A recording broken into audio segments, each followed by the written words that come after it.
নানা জটিলতায় শুরু হওয়ার মাত্র ৬ দিনের মাথায় বন্ধ হয়ে গেছে কর্ণফুলী নদীর তীরবর্তী অবৈধ স্থাপনা উচ্ছেদ কার্যক্রম।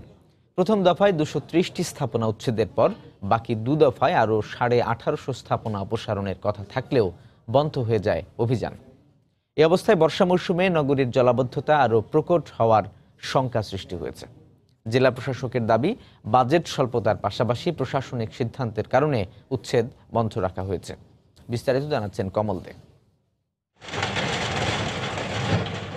চট্টগ্রামের কর্ণফুলী নদীর তীরবর্তী অবৈধ স্থাপনা উচ্ছেদের প্রাথমিক কার্যক্রম শুরু হয়েছিল ২০১৫ সালে। আরএস জরিপ অনুযায়ী সে সময় ২২১২টি স্থাপনা চিহ্নিত করা হয়েছিল, কিন্তু প্রশাসনিক জটিলতার কারণে উচ্ছেদ কার্যক্রম শুরু করতে ৪ বছর লেগে যায়। শেষ পর্যন্ত উচ্চ আদালতের নির্দেশে গত ৪ ফেব্রুয়ারি থেকে উচ্ছেদ শুরু হলো। ১০ ফেব্রুয়ারির পর থেকে আবারও বন্ধ হয়ে যায়। চিহ্নিত করেছিলাম যেসব অবৈধ স্থাপনাগুলো, এগুলো ২০১৫ সালের। দীর্ঘ ৩-৩.৫ বছরে অনেক কিছু চেঞ্জ হয়েছে সেসব এলাকার। এই কারণে সেগুলোর আমরা নতুন করে আবার সীমানা পিলার দিয়ে আবার সেগুলো মার্কিং করতে হচ্ছে। এই জন্য আমাদের খানিকটা সময় এখানে ব্যয় হচ্ছে। বর্ষা মৌসুমে নগরীতে জলাবদ্ধতা সৃষ্টির অন্যতম কারণ হিসেবে কর্ণফুলী নদীর দুতীরের অবৈধ দখলকে দায়ী করে আসছেন নগর বিশেষজ্ঞরা। কিন্তু এখন পর্যন্ত চাকতাই, রাজাখালী খালসহ আশপাশের অন্তত 10টি খালের মুখ দখলমুক্ত না হয় জলাবদ্ধতা প্রকট হওয়ার শঙ্কা দেখা দিয়েছে।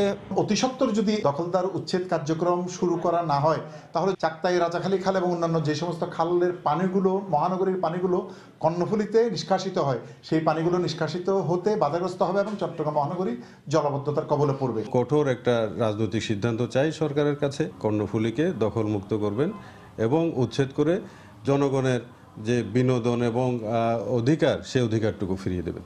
উচ্ছেদের পাশাপাশি উদ্ধারকৃত জায়গা দখলে রাখার জন্য ১,২০,০০,০০০ টাকার চাহিদা দেওয়া হলো, পাওয়া গেছে মাত্র ২০ লাখ টাকা। এর মাঝে কর্ণফুলী নদীকে কেন্দ্র করে নতুন করে মাস্টার প্ল্যান সিদ্ধান্ত নেওয়ায় সৃষ্টি হয়েছে জটিলতা। কমপ্লায়েন্স রিপোর্ট আমরা পাঠিয়েছি সংশ্লিষ্ট আদালতে। আমরা এই বিষয়ে একটু সলিসিটর উইংয়ের সাথে কথা বলে দেন আমরা প্রসিড করব যে তাদেরকে আবার ৯০ দিন সময় দেওয়া হবে কিনা। ডিউ টাইমের মধ্যে না সরায় তাহলে সেক্ষেত্রে আবার আমরা একইভাবে এই মাঝিরঘাটের মতো ওরকম সেখানে স্থাপনাগুলো উচ্ছেদ করা শুরু করব। প্রথম দফায় নগরীর সদরঘাট এবং মাঝিরঘাট এলাকার অবৈধ স্থাপনা উচ্ছেদের মাধ্যমে 10 একর জায়গা পুনরুদ্ধার করা হয়েছে। সে সাথে দখলমুক্ত করা হয়েছিল 5টি খালের মুখ। কমল দে, সময় সংবাদ, চট্টগ্রাম।